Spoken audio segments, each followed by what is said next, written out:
Hello guys, Andrew here. Welcome back to Drew Tutorial. And in this video, I'm going to show you how to turn off birthdays notifications on Facebook. To do that, go ahead and click account on the upper right hand side, then click on settings and privacy, then click on settings again. On the left hand side, scroll down and click on notifications.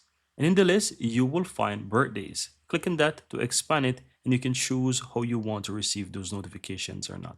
So you can go ahead and turn it off completely, and that's going to turn it off so you will not have the notifications there, or you can choose if you want to only receive it by SMS or emails or push notifications.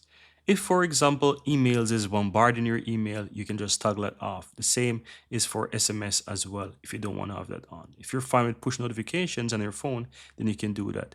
Or if you simply don't want it, you can turn them off as you wish.